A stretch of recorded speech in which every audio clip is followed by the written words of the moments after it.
महाराष्ट्र विधानसभा चुनाव के लिए राजनीतिक दलों ने पूरा जोर लगा दिया है। प्रधानमंत्री मोदी आज झारखंड के दौरे पर हैं। 10 दिनों के भीतर पीएम मोदी का यह दूसरा झारखंड का दौरा है। आज झारखंड के बोकारो और गुमला में पीएम मोदी ने चुनावी रैली की और विपक्षी दलों पर निशाना साधा। पीएम मोदी ने झारखंड में बांग्लादेशियों की घुसपैठ का मुद्दा उठाया। उन्होंने रोटी बेटी माटी की पुकार, झारखंड में एनडीए सरकार का नारा भी दिया। कांग्रेस पर आदिवासियों की एकता को कमजोर करने का आरोप लगाया। उन्होंने कांग्रेस जेएमएम की साजिश से सतर्क रहने की बात कही। पीएम मोदी ने झारखंड में भी एक रहेंगे तो सेफ रहेंगे का नारा दिया। इससे पहले पीएम मोदी ने महाराष्ट्र के दौरे पर भी शुक्रवार को धुले में एक हैं तो सेफ हैं का नारा दिया था। बीजेपी झारखंड से लेकर महाराष्ट्र तक हिंदू एकता की बात कर रही है। हरियाणा चुनाव में बीजेपी का बटेंगे तो कटेंगे का नारा चलने के बाद महाराष्ट्र और झारखंड के चुनाव में भी बीजेपी इस नारे को लेकर चल रही है। महाराष्ट्र चुनाव के लिए आज बीजेपी और कांग्रेस दोनों ने चुनावी घोषणा पत्र भी जारी कर दिया है। झारखंड में घुसपैठ रोकने के लिए यहां भाजपा सरकार चाहिए। झारखंड की पहचान को बचाने के लिए यहां भाजपा सरकार चाहिए। नौजवानों को नौकरी मिले, महिलाओं को सुरक्षा मिले। 10 साल में हमने कितना पैसा दिया बताऊं? बताऊं? बताऊं? याद रखोगे? अच्छा ये बताओ, उन्होंने कितना दिया था? उन्होंने कितना दिया था? उन्होंने कितना दिया था? केंद्र में भाजपा एनडीए सरकार बनी तो 10 साल में हमने 3 लाख करोड़ रुपए से अधिक झारखंड को दिया। कितना? जरा जोर दे बोलिए, कितना? उन्होंने कितना दिया था? हमने कितना दिया? और आज कोई अगर कह दें कि एक है तो सेफ है, तो ये लोग एक है तो सेफ है उसको भी गलत तरीके से परिभाषित करने में लगेंगे। चुनाव में हमारा मुकाबला अघाड़ी से है। मैं निश्चित रूप से कहना चाहता हूं कि अघाड़ी की सारी योजनाएं सत्ता के लालच में तुष्टीकरण की है, विचारधाराओं का अपमान करने वाली है और महाराष्ट्र की संस्कृति से छल कर केवल सत्ता प्राप्ति के लिए आगे बढ़ने वाली विचारधारा है। ये बहुत ही महत्वपूर्ण चुनाव है देश के लिए। ये सिर्फ महाराष्ट्र के लिए नहीं या सिर्फ दल बदलू लोगों के लिए नहीं। ये जो चुनाव है ये देश का भविष्य बदलने वाला चुनाव है। अगर महाराष्ट्र में अब की गवर्नमेंट को अगर हम हटाएंगे और महाराष्ट्र विकास आघाड़ी के सरकार को लाएंगे तभी यहां पर एक स्टेबल, अच्छी गवर्नमेंट, अच्छा गवर्नेंस हम दे पाएंगे। आपने सुना प्रधानमंत्री नरेंद्र मोदी और कांग्रेस अध्यक्ष मल्लिकार्जुन खड़गे को। दोनों अपनी अपनी पार्टी और अपनी अपनी सोच और रणनीति को जनता के सामने रखते हुए, लेकिन देश का सवाल इन दोनों चुनावों के ऊपर भी बनता है। क्या झारखंड से महाराष्ट्र तक हिंदू बनाम मुस्लिम का चुनाव हो गया है? बहुत बड़ा सवाल हम आपके सामने और सीधा और स्पष्ट रख रहे हैं। दूसरा सवाल, आदिवासियों पर बांग्लादेशी घुसपैठिए क्या भारी पड़ने लगे हैं, जिसको लेकर झारखंड में मुद्दा बनता हुआ दिखाई पड़ रहा है। तीसरा, क्या महाराष्ट्र में एक रहेंगे सेफ रहेंगे का नारा बीजेपी को फिर से सत्ता में लाने जा रहा है, क्योंकि महायुति इस वक्त सत्ता में है। और चौथा, क्या झारखंड और महाराष्ट्र में बीजेपी का नारा हरियाणा की तरह चल पड़ेगा। आपने देखा हरियाणा में क्या हुआ, और वहां पर ऐन उसके पहले बांग्लादेश की हालत खराब होने के दौरान जो नारा उत्तर प्रदेश के मुख्यमंत्री योगी आदित्यनाथ ने दिया, उसने जो चोट मतदाताओं के मनमानस पर की, उसने बीजेपी को सत्ता में पहुंचा दिया। मेरे साथ कई खास मेहमान जुड़ रहे हैं। धनंजय गिरी भाई, प्रवक्ता बीजेपी, जुड़ रहे हैं। ज्योति कुमार सिंह, प्रवक्ता कांग्रेस, जुड़ रहे हैं। फाजिल अहमद, मुस्लिम स्कॉलर। मोहन कर्मकार, प्रवक्ता जेएमएम, जुड़ रहे हैं। अनीश गढ़वी, प्रवक्ता शिवसेना यूबीटी, जुड़ रहे हैं। एडवोकेट सुशील व्यास, प्रवक्ता शिवसेना शिंदे गुट, जुड़ रहे हैं। लेकिन इससे पहले कि मैं अपने खास मेहमानों का रुख करूं, रितेश मिश्रा का रुख कर लेता हूं। रांची से मेरे साथ लाइव चल रहे हैं। रितेश, रांची में प्रधानमंत्री नरेंद्र मोदी आज मौजूद हैं। कई जगह उन्होंने रैली को संबोधित भी किया है। अब से कुछ देर में वो एक रोड शो करने वाले हैं, जो करीब 2.5 किलोमीटर लंबा रोड शो होगा, 4 विधानसभाओं को कवर करेगा। क्या तैयारी है, क्या तस्वीरें हैं, विस्तार से बताएं।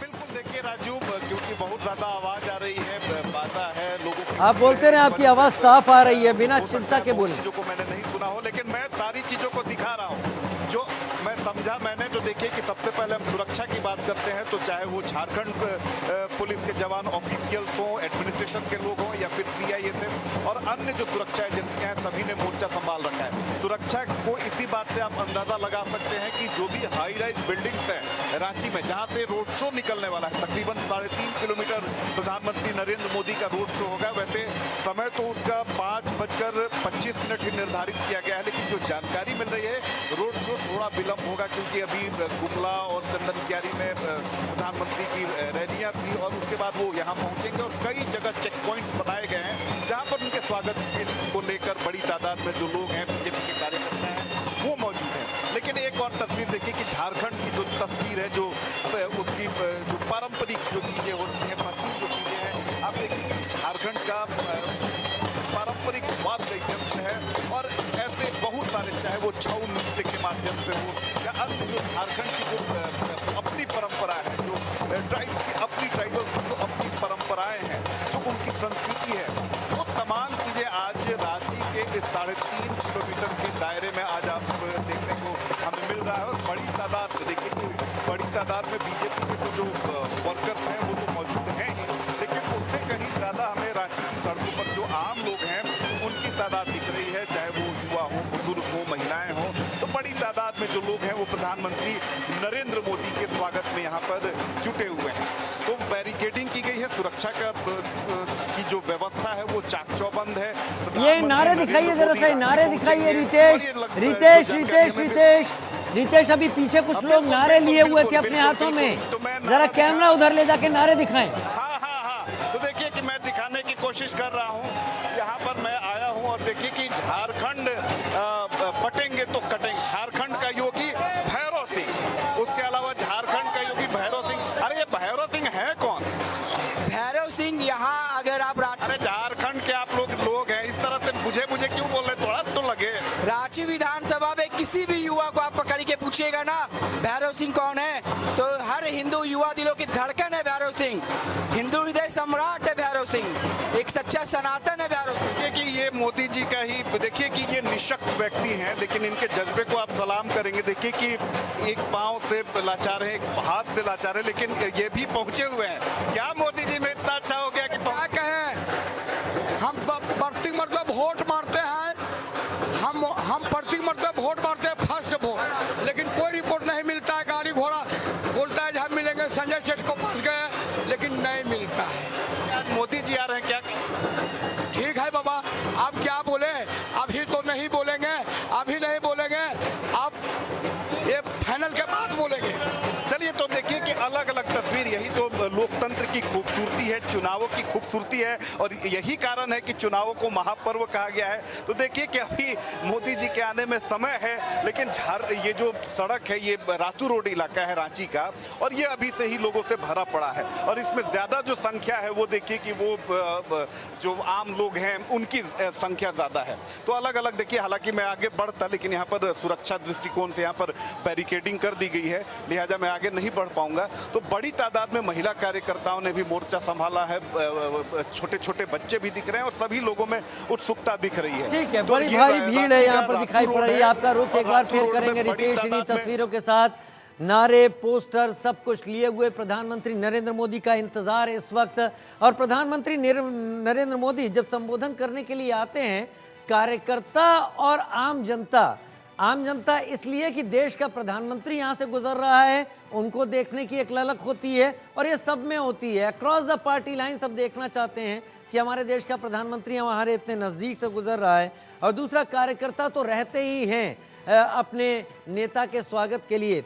अब प्रधानमंत्री किस तरीके से झारखंड और महाराष्ट्र के चुनावों को बदलने की कोशिश कर रहे हैं अपने हक में, वो रोड शो के बाद साफ होगा। रांची के रोड शो के जो ओटीसी ग्राउंड से रातू रोड तक जाएगा। लेकिन सबसे पहले मैं अपने मेहमानों की तरफ रुख करता हूं। आप अभी इस वक्त तस्वीरों में गृह मंत्री अमित शाह को देख रहे हैं, प्रधानमंत्री नरेंद्र मोदी को देख रहे हैं। रैलियों के बाद रोड शो, रांची में खासी तैयारी, बड़ी तैयारी। देश के प्रधानमंत्री, सुरक्षा व्यवस्था का खास ख्याल यहाँ रखा जाता है और रखा जा भी रहा है, ये होना भी चाहिए, प्रधानमंत्री हैं देश के।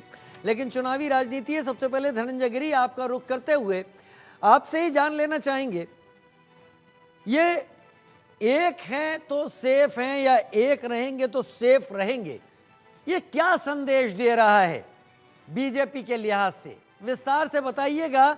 समय मैं चाहूंगा कि इस चर्चा में बहस के लिए कोई जगह ना हो, हम सब चर्चा करें।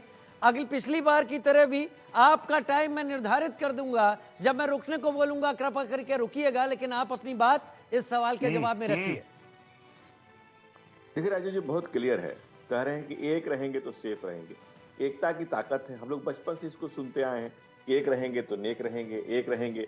माना बुद्धम ने भी कहा है कि संघम शरणम गच्छामि, एकता के बल को सबने समझाया है, एकता के महत्व को सबने समझाया है। स्कूल में सिखाया जाता है कि एक रहिए, हिंद देश के निवासी सभी जन एक हैं, रंग रूप भेष भाषा चाहे अनेक है। तो बचपन से गाई हुई गीत है, उसमें कोई नई बात वो नहीं कह रहे हैं, वो सामाजिकता की बात कर रहे हैं, वो जनरल बात करें कि हमें एक रहना, हमारी एकता में अनेकता। देखिए, अब जब अनेकता का जब द्विराष्ट्रवाद का सिद्धांत आया, हम पहले झुके। आज देख लेगा, आप चुनाव की बात कर रहे हैं, महाविकास अघाड़ी के सामने उलेमाओं ने एक शर्त रखी है। क्या शर्त रखी है? कि भाई आप आरक्षण दीजिए। आरक्षण का कोई प्रोविजन तो नहीं था।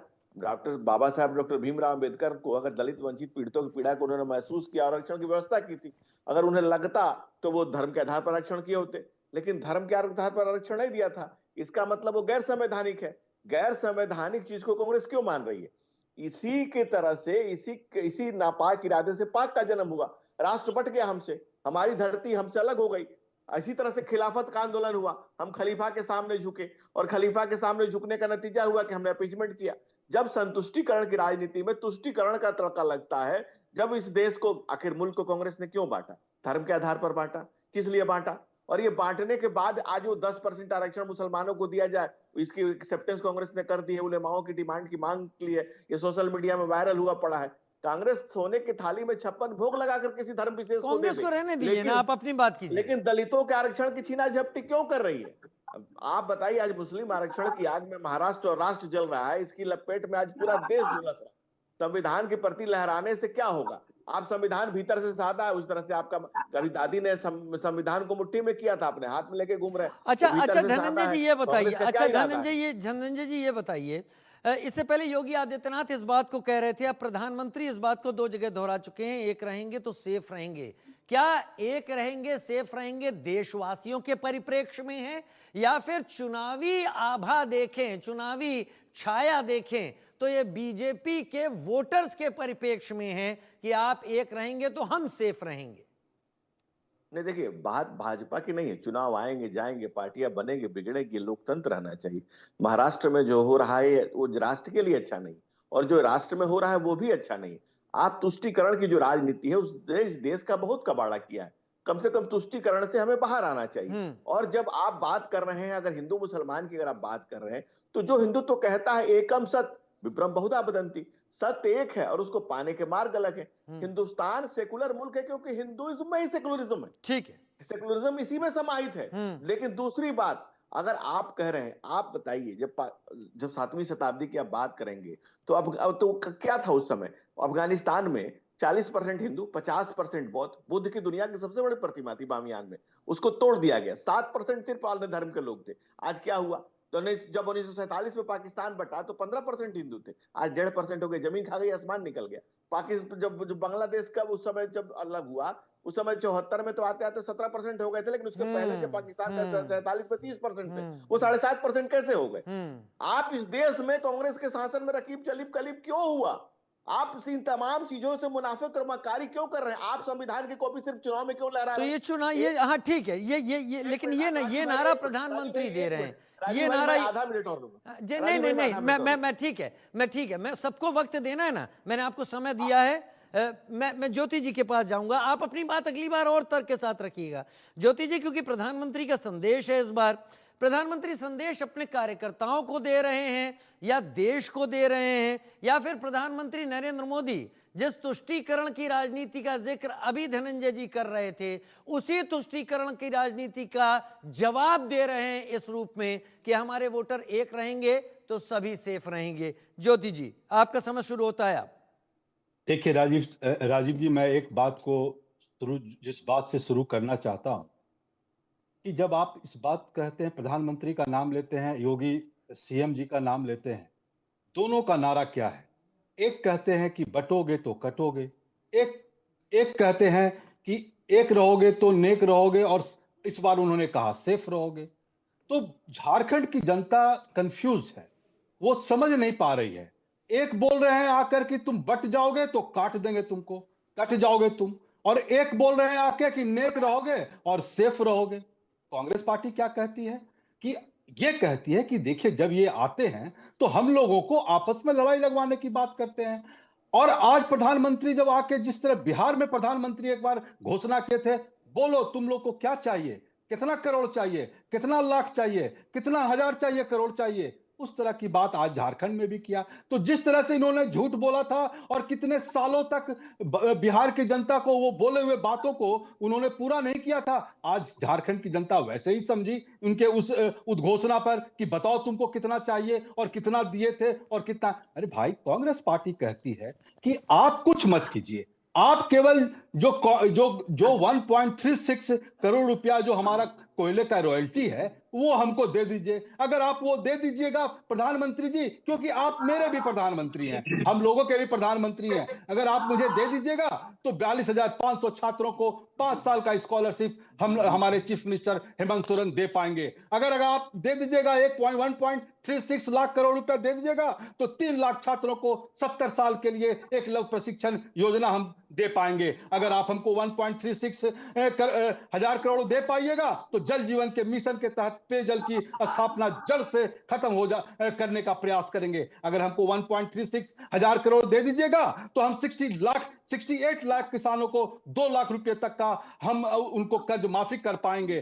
प्रधानमंत्री जी, अगर 1.36 हजार करोड़ अगर मुझे दे पाइएगा रॉयल्टी हमारे कोयले का, तो हम 68 लाख अबुआ आवास बना पाएंगे, जिससे कि यहां पर के लोगों को, आदिवासियों को, शेड्यूल कास्ट को, सब लोग को। लेकिन ये लोग क्या करते हैं? ये लोग केवल बांटने की बात करते हैं। हम तो कहते हैं कि प्रधानमंत्री जी, जो बात आप बोले थे कि जब आप बात करते थे कि कोरबा से लोहरदगा का ट्रेन के लिए, आप वो कर दीजिए। प्रधानमंत्री जी, जो आप मॉडरेटर के तौर पर एक काउंटर क्वेश्चन आपके सामने रखता हूं, क्योंकि आपको मैंने समय काफी दे दिया है। आप लोगों ने कहा एक रहेंगे सेफ रहेंगे, पूरी तरीके से बांटने की कोशिश प्रधानमंत्री कर रहे हैं, और आपने वो बताया कि अगर इतना पैसा दे दें तो हम ये सब कर लेंगे जिसके लिए प्रधानमंत्री और सरकार तैयार नहीं है। शायद कांग्रेस भूल गई अपने इतिहास को। दिल्ली के जामा मस्जिद के पास जब जाया करते थे इमाम के पास, और एक फतवा जारी होता था, और उसके बाद फिर वोटों की फसल जो काटी जाती थी तुष्टीकरण के तौर पर, वो क्या था, आज क्या है? आपका इतिहास भी तो रंजित है, इसी से जुड़ा हुआ है ज्योति जी। तो हम क्या कहते थे? हम तो क्या कहते थे कि समाज के सारे लोग, क्योंकि हम इंदिरा आवास से लेके राजीव स्कॉलरशिप से लेके जितना भी नहीं, यहाँ अटल बिहारी से प्रधानमंत्री लेके के जितनी ऊपर चीज जब ये बाकी है, आरोप लगता है, योगी आदित्यनाथ के ऊपर आरोप प्रधानमंत्री- लगता है कि वो लोग देखिए, हम- बांट रहे हमने- हैं, तो ये बांटना राजीव तो जी- शुरुआत आपने भी की हुई थी। देखिए राजीव जी, मेरी बात को समझें आप। जब ये इलेक्शन आता है तो इस तरह के नारे को, जिससे लोग में गुस्सा, द्वेष, आपस की भावना ना जुड़े, वो सब बातें ये करते हैं। हम कहते हैं आप अपने काम की बात कीजिए ना, कि आपने क्या किया। आप बोले थे कोडरमा में मेडिकल कॉलेज बनाने का, आप क्यों नहीं बना? आप बोलिए कि मैंने कोडरमा मेडिकल कॉलेज बनाया, इस आधार पर मुझे वोट दीजिए। आप ये बात नहीं कहते हैं। आप कहते हैं कि हिंदुओं को बांग्लादेश से आने में दिक्कत हो रही है, लेकिन मुस्लिम पहुंच जा रहे हैं। तो आप बताइए कैसे पहुंच जा रहे हैं? आपका बीएसएफ है, आपकी एजेंसी है, इसका मतलब है कि जानबूझकर आप ये षड्यंत्र करते हैं। आप उनको घुसाते हैं और उसके बाद देश के राज्यों में इस तरह की बातें करके इलेक्शन के समय में, पहले नहीं, इलेक्शन के समय। अच्छा राजीव जी, मैं आपसे एक बात पूछता हूं, आप बड़ा एक गंभीर बात मुझे बताइए। यही प्रधानमंत्री जी रामनाथ कोविंद जी को हमको 26 जुलाई 2017 को जिस कलर का राहुल गांधी संविधान को दिखाते हैं, उसी कलर का पूर्व राष्ट्रपति को दिए थे। उसी पर्ची को आपके भारतीय जनता पार्टी के बोलते हैं कि ये अर्बन नक्सल का ये प्रति है। ये संविधान को आप इस तरह बात करते हैं, और आप कहते हैं कि अंबेडकर साहब को हम सम्मान करते हैं, दलितों का सम्मान करते हैं, समाज में हर पिछड़ों का। क्या ये ठीक बात है? ये गलत बात है, इस तरह की बातें। और दूसरी बात मैं बताओ, मैं दूसरे बार आकर बताऊंगा। ठीक है ज्योति जी, अब समय में आपको वैसे भी बहुत दे दिया मैंने, लेकिन अब मैं रुक करना चाहूंगा। यहां पर मेरे साथ जेएमएम के मोहन कर्माकर इस वक्त जुड़े हुए हैं।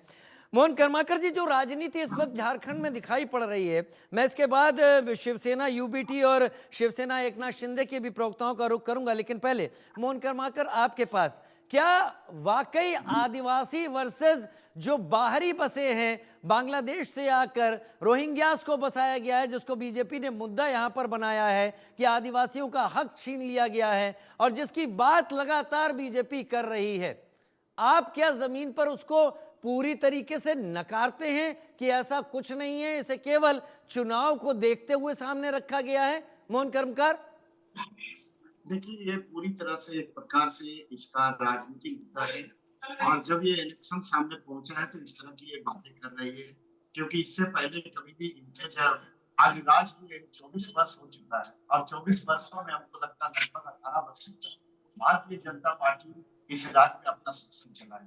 कभी भी ये मुद्दा कभी देश भर के सामने नहीं है, और आज जब ये चुनाव सामने आया है तो ये इस तरह की घुसपैठी की बात हो रही है। सबसे पहली बात तो इसमें ये समझना होगा कि ये स्टेट का मुद्दा नहीं है, ये केंद्र का मुद्दा है, क्योंकि हमारे जो देश का आपका सीमा का सुरक्षा का दायित्व ये सेंट्रल गवर्नमेंट के हाथों में, केंद्र सरकार के हाथों में। और वहां आप देखे होंगे सीआरपीएफ, बीएसएफ, जरूरत पड़ता है तो वहां आर्मी भी उतार दिया जाता है। ये पूरी तरह से एक प्रकार से केंद्र सरकार के अधीन है, और हमको लगता है देश का प्रधानमंत्री, देश का गृह मंत्री आज इससे हमारी सीमा सुरक्षा नहीं हो पा रहा है, इसलिए अपने ऊपर जो ये जहां इसकी खामियां है उसको राज्य सरकार के ऊपर ये थोपना चाह रहा है, क्योंकि वहां स्टेट पुलिस का कोई दायित्व नहीं। दूसरी बात, जो हमारा स्टेट है झारखंड स्टेट, इसका कोई भी सीमा हमारे पड़ोसी देशों के साथ नहीं मिलता है। हमारे देश के भीतर हमारे पड़ोसी राज्य, जैसे एक तरफ बंगाल है, एक तरफ बिहार है, एक तरफ उड़ीसा है, एक तरफ छत्तीसगढ़ है, इस तरह हमारे देश के ही विभिन्न राज्यों से हमारा सीमा सटा हुआ है। कहीं पर भी आप देखिएगा कि कोई ऐसा हमारे पड़ोसी देश से हमारा ये सीमा सटा हुआ नहीं है। इसलिए ये पूरी तरह से राजनीतिक मुद्दा है, और इसको चुनाव के समय में ये लोग बाहरी भीतरी का नारा लगा करके और इस तरह की बातें ये लोग कर रहे हैं। जब इनके पास घुसपैठिए का इतना बड़ा आंकड़ा था तो इन्होंने कार्रवाई क्यों नहीं किया? इनकी सरकारें थी, अभी हमारी सरकार, हमसे पहले तो इनकी सरकार थी जी। वो वोटर आईडी कैसे बना, वो राशन कार्ड कैसे बना, वो आधार कार्ड कैसे बना, कौन सारे लोगों को यहाँ किसके रीजन में आया, इनकी इसको जांच करनी चाहिए थी यार, कार्रवाई भी करनी चाहिए। मोहन भाई सही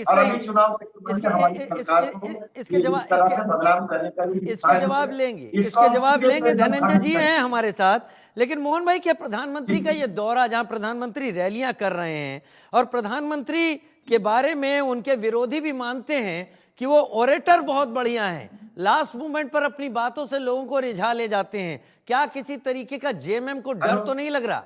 हमसे पूछ रहे हैं सवाल। हाँ, मैं आपसे ही कह रहा हूं, प्रधानमंत्री के विरोधी भी इस बात को मानते हैं। पहले बात तो देश का प्रधानमंत्री है, उसका हम सम्मान करते हैं कि हमारे देश के वो प्रधानमंत्री हैं।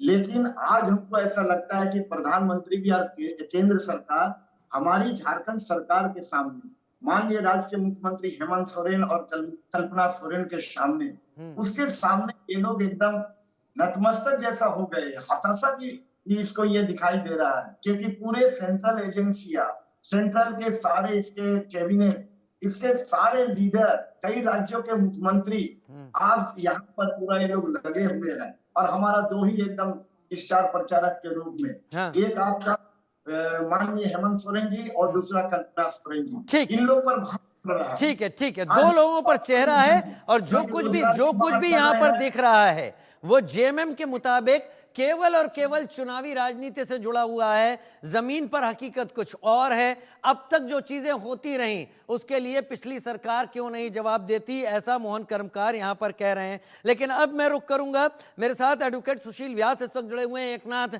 शिंदे शिवसेना की तरफ से मेरे साथ जुड़े हुए हैं। एडवोकेट सुशील व्यास, जो नारे हरियाणा में बीजेपी के लिए काम कर गए, जिन नारों को आधार बनाकर बीजेपी उतरी हुई है, अब आगे आने वाले चुनाव को देखते हुए तो हर तरीके के हथियारों का इस्तेमाल किया जाता है। जनता को वोटिंग मशीन और बटन दबाने तक अपने नारों से प्रभावित रखने की जो कोशिश होती है, क्या महाराष्ट्र में यही चल रही है? महायुति को इससे उम्मीद आपको दिखाई पड़ रही है, या फिर आपको लग रहा है कि महायुति इसके अलावा भी और कई चीजों पर आधारित है?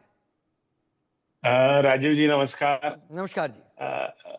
देखिए, ऐसा है कि महायुति की जो वर्तमान सरकार आदरणीय एकनाथ शिंदे जी के नेतृत्व में पिछले 2.5 साल से जो कार्यरत है महाराष्ट्र की जनता की सेवा में, वो अपने जनता के प्रति निभाए गए कर्तव्य को लेकर आशान्वित है कि हम 23 तारीख को पुनः एक बार प्रचंड बहुमत से निर्वाचित होकर आएंगे।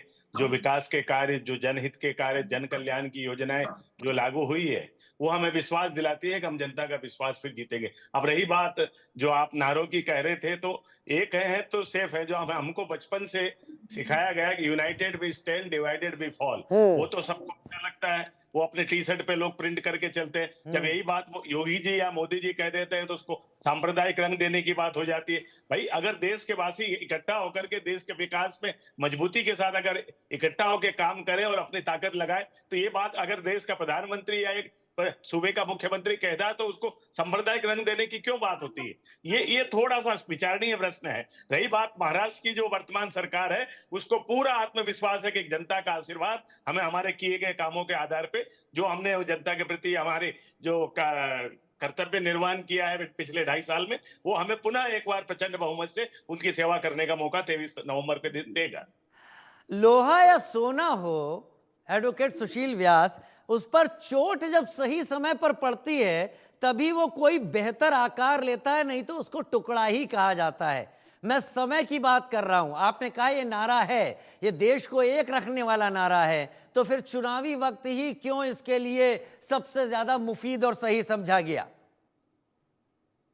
चुनाव है, चुनाव में कई तरह की बातें होती है। हमारे सर्वोच्च नेता है, उन्होंने कोई बात कही तो सोच समझ के कही होगी, देश हित में कही होगी। लेकिन जहां तक महाराष्ट्र की वर्तमान सरकार, जो इस समय हम जो चुनाव का सामना कर रहे हैं, वो एकनाथ रावजी शिंदे के नेतृत्व में चुनाव का सामना कर रहे हैं। और वो जो महायुति की सरकार है, वो अपने किए गए कामों के आधार पर और उसकी पूंजी के आधार पर हम जनता की अदालत में है और उनका विश्वास जीतेंगे। चलिए, जनता की अदालत में विश्वास जीतेंगे, बहुत बेहतर बात, मेरी शुभकामनाएं अगर आप ऐसा कह रहे हैं। लेकिन अनीश गढ़वी भी मेरे साथ इस वक्त जुड़े हुए हैं शिवसेना उद्धव बाला साहब ठाकरे की तरफ से, और वो कहीं ज्यादा आपके इन दावों पर प्रकाश डाल पाएंगे। अनीश भाई, नारे जब बदलते हैं तो वो बताते हैं सोच क्या कह रही है। फिलहाल बदलते हुए नारे आपको किस सोच की तरफ इशारा दे रहे हैं?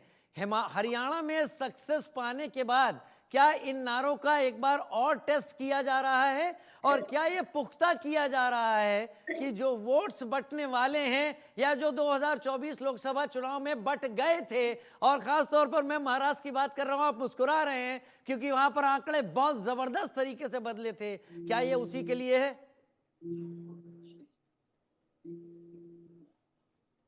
आपको सही से आ रही है? हाँ, एकदम सही आ रही है, बोले। धन्यवाद जी। राजेश, देखिए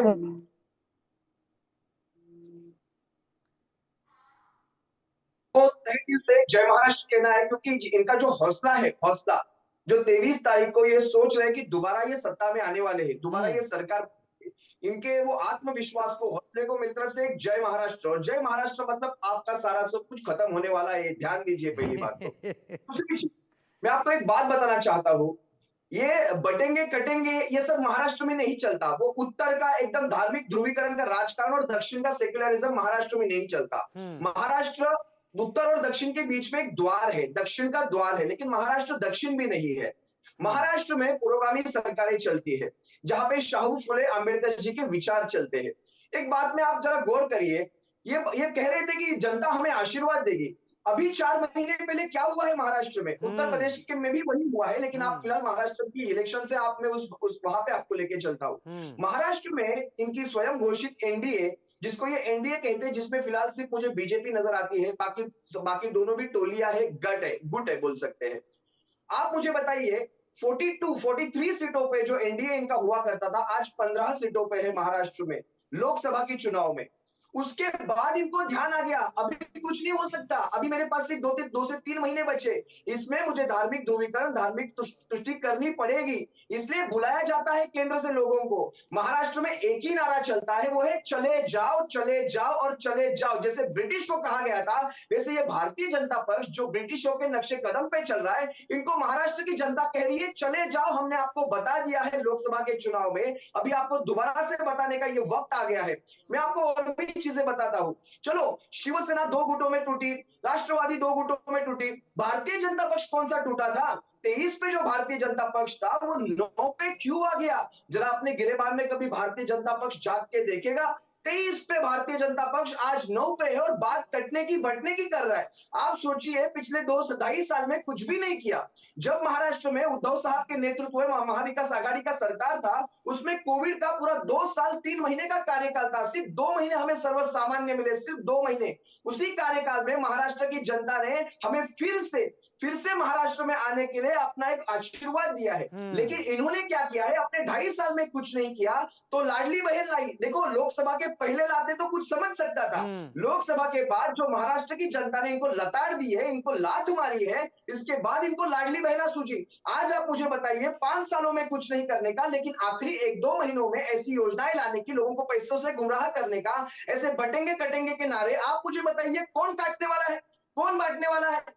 क्या आपके राज्य में सुशासन नहीं है? क्या आपके राज्य में पुलिस प्रशासन नहीं है? ये काटने बांटने की बात क्यों कर रहे हैं? आप इतने असुरक्षित क्यों है? यहाँ पे हिंदू असुरक्षित नहीं है, यहाँ पे मुस्लिम असुरक्षित नहीं है, यहाँ पे असुरक्षित है तो वो भारतीय जनता पार्टी है, जो ऐसे ही आखिरी 2-3 दिनों में एक आधा नारा लगा देती है और इसमें इलेक्शंस को घुमाने की कोशिश करती है। लेकिन महाराष्ट्र की जनता यह सब जानती है और महाराष्ट्र की जनता भूलने वाली नहीं है उस गद्दारी को। एकनाथ शिंदे ने जो महाराष्ट्र में गद्दारी की है, शिवसेना से 40 एमएलए चोर के, जो इसका जवाब तो सुशील व्यास देंगे, मैं उनको बाद में बात करूंगा। देखिए, मैं अभी ये तय करने के लिए चर्चा में नहीं बैठा हूं कि कौन किस तरीके की गद्दारी कर रहा है। अनीश भाई, अगर यही चीज है तो जब चुनाव हुए थे, आप और बीजेपी साथ मिलकर लड़े थे, तब मैं गद्दारी किसके खाने में डालूं? मैं अपने को दूर रखूंगा इससे, मैं अपने को दूर रखूंगा इससे। लेकिन फाजिल अहमद का रुख करूंगा। बड़ी देर से मैंने उन्हें इंतजार कराया, नहीं, बड़ी देर से इंतजार कराया फाजिल अहमद भाई को।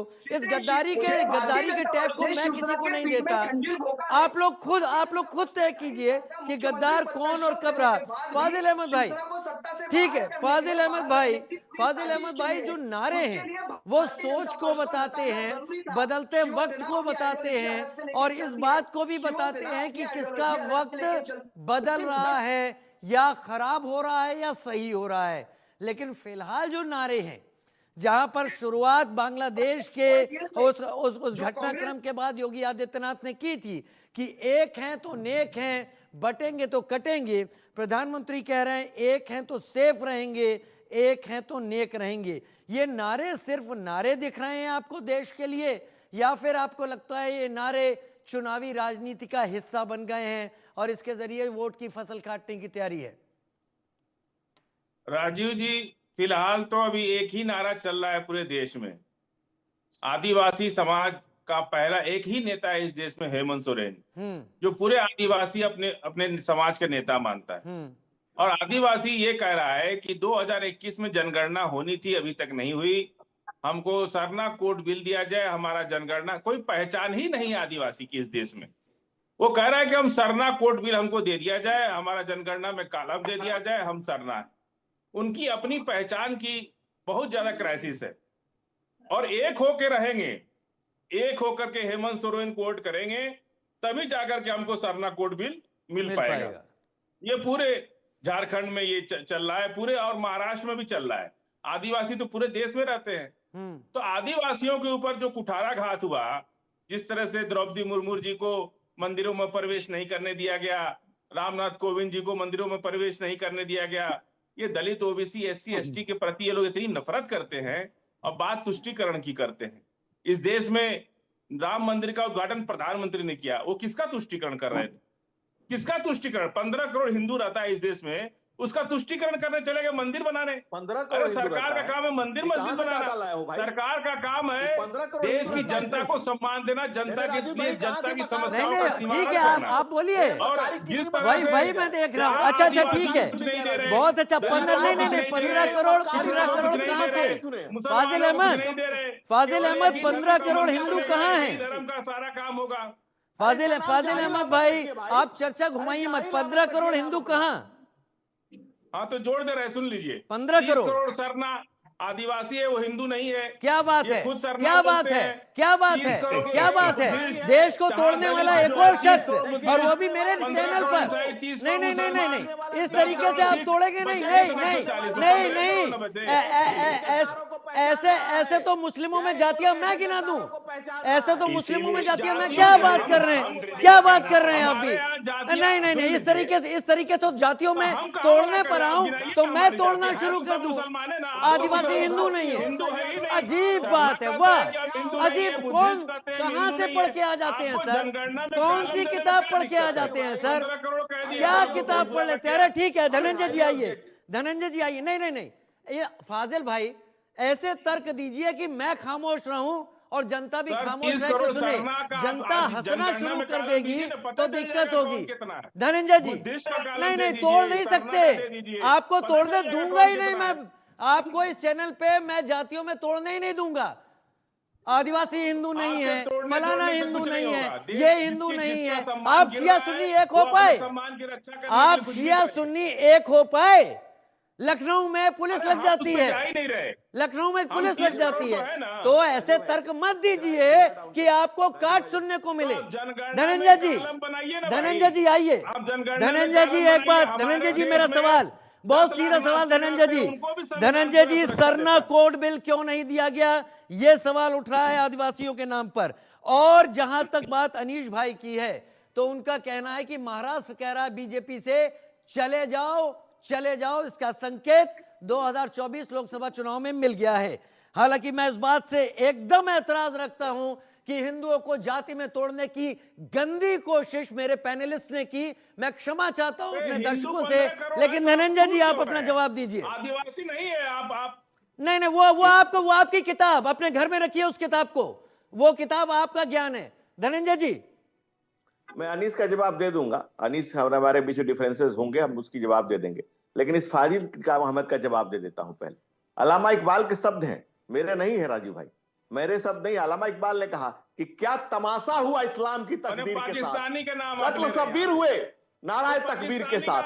जिन लोगों ने नाराय तकबीर लगाकर मोहम्मद साहब के नवासे को करबला के मैदान में कत्ल किया, ये कत्ल गारत, हिंसा और नफरत की राजनीति पूरे दुनिया में है। ईरान में, इराक में, सीरिया में, जॉर्डन में, लेबनान में, दुनिया में 49 देशों को रक्त रंजित कर रखा है। पूरी धरती को तबाह करके रखा है। ऐसी घटिया सोच ने, ऐसे निकृष्ट मानसिकता के लोगों ने, और हिंद देश के निवासी सभी जने के, हम कहते हैं मुसलमान भी इसी माटी का है, लेकिन ये विघंटनकारी सत्य, ऐसे घटिया और घृणित मानसिकता के ऐसे लोग, ऐसे ही घटिया लोगों से बचने की इस मुल्क को जरूरत है। आदिवासी बिरसा मुंडा, आजादी का पहला स्वतंत्रता संग्राम छेड़ने वाला बिरसा मुंडा, जिसके तीर से मरा एडवर्ड, वो बिरसा मुंडा ने इसी धरती की पूजा की, इसी धरती के सब। मेरे पास कुछ सवाल है, मैं आ रहा हूँ। एक मिनट अनीस, मैं आपकी जवाब बाद में दे दूंगा। टोकेंगे तो दिक्कत होगी, मैं सबके पास आऊंगा। अनीस, मैं आपका जवाब बाद में दे दूंगा। धनंजय को, धनंजय प्लीज आप जवाब दें, आपका अपने जवाब तक सीमित रहे। देखिए राजीव, मुनाफिक और मक्कार लोगों को यह मुल्क अच्छे से पहचान रहा है, और राम मंदिर का पहला ईंट रखने वाला कामेश्वर चौपाल एक दलित समाज से आता है, और इस देश के पिछड़े के एक प्रधानमंत्री उद्घाटन करते हैं। आज झारखंड की जो स्थिति हो गई है, वहां टोले बन रहे हैं, जवाई टोला बन रहा है। जिस 48% संथाल परगना में आदिवासी थे, 28% हो गए। 30 आदिवासी महिलाओं का बलात्कार हुआ है, 33 आदिवासियों की पुलिस कस्टडी में मौत हुई है। ये बदलती हुई डेमोक्रेसी एक डेमोग्राफ है, डेमोग्राफ डेमोक्रेसी के लिए बहुत बड़ा खतरा है। राजीव, इस तरह से बात नहीं हो पाएगी। नहीं, कोशिश कीजिए। देखिए ऐसा है फाजिल भाई, फाजिल भाई, फाजिल की लफाजी बहुत हो गई। फाजिल भाई, फाजिल नहीं चलेगी। फाजिल भाई, ये देखिए, वो तथ्य मत रखिए जिन तथ्यों को नकारने के लिए सभी लगे हुए हैं। इंदिरा गांधी जी का बयान जाके सुन लीजिए, पूर्व प्रधानमंत्री, जिन्होंने कहा था, और मैं उसको कोट करता हूं, ऑथेंटिकेट करते हुए, कि जाति सबसे बेकार चीज है। अब तो उसको देश के प्रति इसके नफरत है इसके दिल में, और ये भड़काऊ भाईजान की टीम है। भड़काऊ भाईजान का आप सुने ना, आज क्या कहा कि कटेंगे। जो काट के त्योहार मनाता है, और हम जो लड्डू बांट के त्योहार मनाते हैं। कहो रहीम कैसे हो केर बेर के संग, हम तो लिप्टन चाहते हैं, तुम फाड़त हो अंग। ये घटिया मानसिकता, ये गिरी हुई मानसिकता जो 49 देशों में उत्पात मचा करके रखा है, ईरान, इराक, सीरिया, यही वही मानसिकता है। ये उसी मानसिकता के रिप्रेजेंटेटिव है, उसी मानसिकता के संवाहक है। ऐसी घटिया, इसी के लिए क्या धनंजय, इसी के लिए एक रहेंगे तो सेफ रहेंगे हो रहा है क्या धनंजय? इसी के लिए एक रहेंगे तो सेफ रहेंगे तो आप लोग कर रहे हैं क्या यही आप लोग? क्या खुल के बताइए धनंजय, यही है जड़ में, खुल के बताइए। देखिए, ऐसी विकृत मानसिकता के खिलाफ पूरे देश को एक होने की जरूरत है। तो ये इस ऐसे घटिया लोगों का एजेंडा जानते हैं क्या है? वो दिन है हिजाजी का बेबाक बेड़ा निशा, जिसका अक्सा या आलम में पहुंचा, मुहज्जम हुआ कोई खतरा न जिसका, न उलझम में चिटका, न कुलझम में जिसका, किए पे जिसने सातों समंदर, वो डूबा दहाने में गंगा क्या कर। वो दिन है हिजाजी का बेबाक बेड़ा जो गंगा के किनारे में डूबा हुआ है, उसको निकालने के लिए ऐसे मक्कार मुनाफिक लगे हुए हैं, और इनकी इस कोशिशों को नाकाम करेगा संगठित हिंदू, और मुल्क से जुड़ा हुआ मुसलमान भी जानता है कि तुम क्या बनाने। जावेद अख्तर ने तो पार्लियामेंट में कहा था कि जो मुसलमान पाकिस्तान करते हैं, वो एक बार चले जाए वहां आके इस देश की माटी को चूमने लगेंगे। ये कहा था, जावेद अख्तर ने कहा था, पार्लियामेंट में कहा था। तो ऐसे मक्कारों को, मुनाफिकों को इस मुल्क के पहचान रही। अनीश गढ़वी, क्या फाजिल अहमद की बात से आप भी इत्तेफाक रखते हैं? देखो, फाजिल अहमद ने जो आखिरी में बात कही है, यहाँ पे कितने हिंदू हैं, कितने मुसलमान हैं, उस बात से मैं सहमत नहीं हूं, और यह बातें इस लाइव मीडिया पे इस तरह से करना सही नहीं है। मैं इस बात को हम इससे राजी नहीं है। मैं अपनी शिवसेना यूबीटी का पक्ष यहाँ पे रख रहा हूँ। हिंदू कितने हैं, मुस्लिम कितने हैं, ये देश सबका है, इस बात पे ये बात हमारी है। और दूसरी बात, अभी मैं आता हूं ये भारतीय जनता पक्ष के प्रवक्ताओं पर। सुनिए, आप आगे 49 देशों पे घूम के, आपको अभी थोड़ा अपने गिरेबान में झांकना होगा, महाराष्ट्र में झांकना होगा। अरे तो विचार तुम्हारे पास बचे नहीं तो क्या झांकोगे भाई? जो सड़कों के सामने सर झुका है, वो शिवाजी के सामने कौन सा मुंह लेके जाए? जो सड़कों के सामने वो शिवाजी के महान विरासत के सामने किस मुंह लेके जाओगे भाई? ये भारतीय जनता पार्टी सरकार बनाएगी, हमें सिखाएगी। महाराष्ट्र में विधान परिषद, सुनिए भारतीय जनता टूट गया, जिसके विचार पूरे विचारधारा समाप्त। धनंजय सुनिए जरा, धनंजय सुनिए। भारतीय जनता पार्टी के सम्मानीय प्रवक्ता, आप मुझे सुनिए। आप हमारी विचारधाराओं की बात करते हैं, हम आज भी कहते हैं, हम अपनी आइडियोलॉजी से नहीं हटे। हमने भारतीय जनता पक्ष को लात मारी है, हमने हिंदुत्व नहीं छोड़ा है। और हिंदुत्व किसी को मारना, काटना, बांटना ये नहीं सिखाता। हिंदुत्व हाथों को काम देना सिखाता है। हृदय में राम और हाथों को काम, यह शिवसेना का हिंदुत्व है। आपसे हिंदुत्व का सर्टिफिकेट लेने की हमें शिवसेना को कोई जरूरत नहीं है। और आप हमें नसीहत ना दें, जिन्होंने मुफ्ती महबूबा के साथ अपनी सरकार बनाई, जिन्होंने सुशील व्यास, ठीक है, समय कम है। सुशील व्यास, अब तक की चर्चा में एक नाथ शिंदे की शिवसेना, ठीक है, एक नाथ शिंदे की शिवसेना क्या सोच रही है अब तक की चर्चा में? क्या ये सब कुछ दिनों का मेहमान है, परिणाम आते ही ये सारी चीजें गायब हो जाएंगी? राजीव जी, जो चर्चाएं भी समय चल रही थी, दुर्भाग्यपूर्ण चर्चाएं हैं। इससे देश का हित नहीं होना, देश की एकता में कमजोरी निश्चित रूप से आ सकती है। लेकिन जहां तक रहा सवाल वर्तमान महाराष्ट्र की सरकार जो एकनाथ जी शिंदे के नेतृत्व में भाजपा और अजित राव जी के मदद से चल रही है, उसका विश्वास तमाम हर वर्ग, चाहे वो किसी भी धर्म, जाति, वर्ग का हो, किसी इलाके का हो। मैं 1 मिनट आपको रोक रहा हूं। प्रधानमंत्री नरेंद्र मोदी का इस वक्त रोड शो शुरू हो गया। वापस लौट रहा हूं बहुत जल्द आपकी तरफ। ओटीसी ग्राउंड से रातू रोड चौराहे तक ये रोड शो है प्रधानमंत्री नरेंद्र मोदी, और प्रधानमंत्री नरेंद्र मोदी के नारों को लेकर ही हम चर्चा कर रहे हैं। हम उम्मीद कर रहे थे कि ये चर्चा ही रहे, थोड़ी देर के लिए बहस में बदली, लेकिन अच्छा हुआ कि हम एक बार फिर चर्चा पर वापस लौटे। ये कुछ देर के शॉर्ट्स दिखाकर एक बार फिर से मैं चर्चा को चर्चा की तरफ ले जाऊंगा कि हम सारे प्रवक्ता, सारे नेता अपनी पार्टी का जो सोच है उसे सामने रख सके। लेकिन सुरक्षा व्यवस्था जबरदस्त है। रांची में इस वक्त ओटीसी ग्राउंड से रातू रोड तक प्रधानमंत्री नरेंद्र मोदी इस वक्त बीजेपी के कमल निशान को दिखाते हुए पूरी जनता को जय जोहार जगह जगह लगा हुआ है। लेकिन सरना कोड बिल जैसे कि बात यहां पर रखी गई, सरना कोड बिल भी याद आ रहा है, और उम्मीद है कि बीजेपी के जो भी लोग हैं उन्हें जरूर ये उठते हुए सवाल याद आ रहे होंगे कि वहां की जनता इस कोड बिल पर जवाब चाहती है। तो इन तस्वीरों के साथ मैं एक बार फिर से डिबेट पर लौट रहा हूं। सुशील व्यास जी अपनी बात जल्दी से पूरी करें, फिर उसके बाद मैं ज्योति जी के पास जाऊंगा।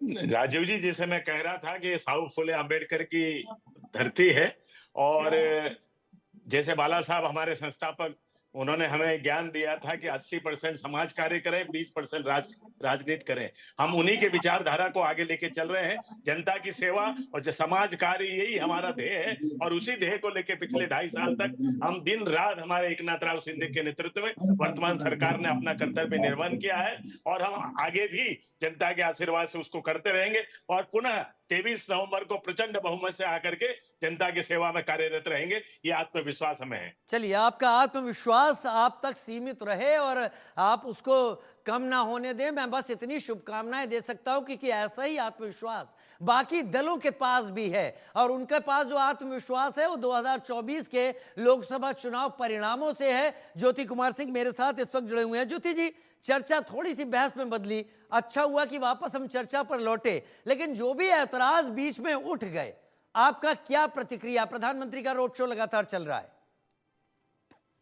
प्रधानमंत्री हैं, हमारे देश के लोग देखेंगे, हम भी अगर हम रहते हम भी देखते, क्योंकि हमारे भी प्रधानमंत्री है। लेकिन सवाल अभी इलेक्शन की बात की है, और जब इलेक्शन की बात कर रहे हैं और जिन मुद्दों पर आज आप बात को शुरू कर रहे थे, मैं फिर से उसी मुद्दे पर आता हूं और आपसे कहता हूं राजीव जी, देखिए, जब महाराष्ट्र की जब बात करते हैं तो वहां भी जब 2-3 तरह की बातें हुई, तो कांग्रेस और जो हमारे इलायंस के पार्टनर हैं वो शुद्ध रूप से छत्रपति शिवाजी महाराज की जो विचारधारा थी कि जनता प्रथम, उस बात को लेकर ही हम लोग सारी बातों को कर रहे हैं, जिसमें कि महाराष्ट्र के प्रगति और विकास के लिए जो हमारा विजन, जो 5 पिलर्स जो हमने रखे हैं, खेती बाड़ी और ग्रामीण विकास, उद्योग और रोजगार, शहरी विकास, पर्यावरण तथा कल्याण पर आधारित, इन बातों को लेकर हम वहां चुनाव लड़ रहे हैं। और दूसरा, जब इनके पार्टी के नेता, राज्यसभा के एक नेता पब्लिक मीटिंग में कहते हैं कि जो लाडली बहन योजना के लाभार्थी हैं, अगर वो महाविकास अघाड़ी में पाए जाएं तो मैं उसे सबक सिखाऊंगा, तो लोग उससे वहां परेशान हैं, महाराष्ट्र के लोग, कि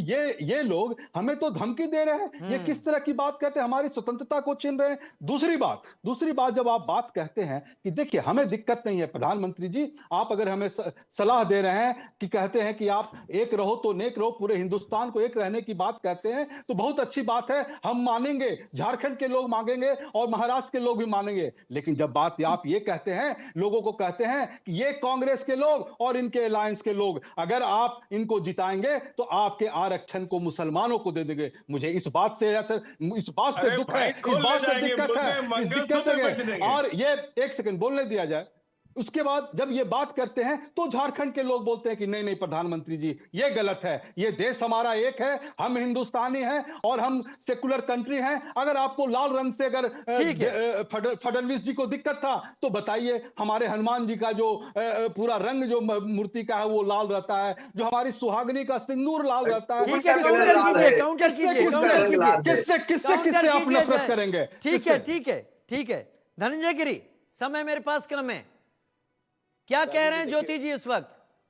देखिए, बाबा साहब डॉक्टर भीमराव अंबेडकर ने जिस दलित वंचित पीड़ा को महसूस किया था, उसके लिए आरक्षण की व्यवस्था की थी। आज उस आरक्षण को कांग्रेस सूली पर चढ़ा रही है।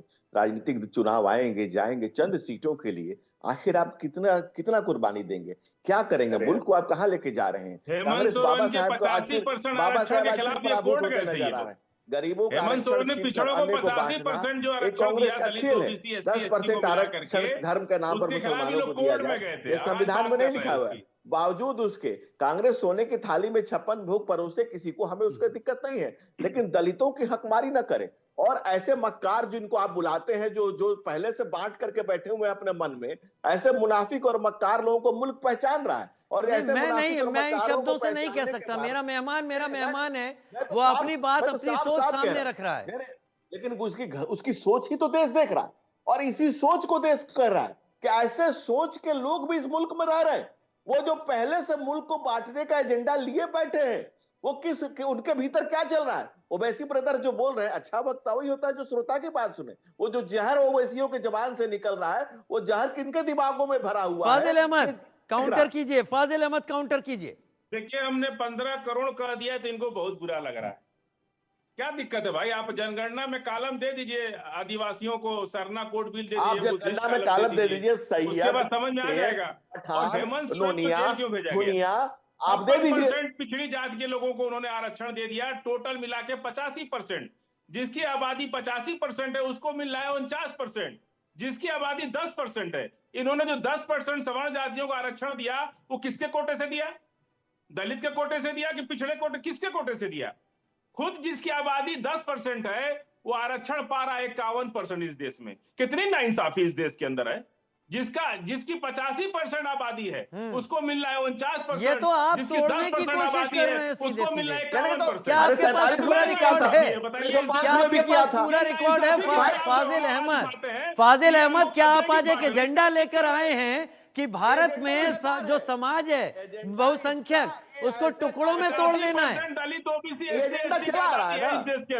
नहीं, ठीक है। फाजिल अहमद इस चर्चा से कुछ और नहीं निकला, लेकिन एक बात तय है कि आप यहाँ के हिंदू समाज को तोड़ने की पूरे आंकड़े लेकर बैठे हैं, लेकिन आपको मुस्लिम समाज के टुकड़े दिखते नहीं हैं, वो भी टुकड़ों में बटे हैं, उनका भी कुछ ऊपर नहीं होगा। ठीक है, ये बहस ऐसे ही लोगों के पास जाएगी, सभी लोग देखेंगे। फिलहाल मेरे पास और ज्यादा वक्त नहीं है, आप मेरे साथ जुड़े, मेरे सारे दर्शकों ने इस बहस को देखा और ये भी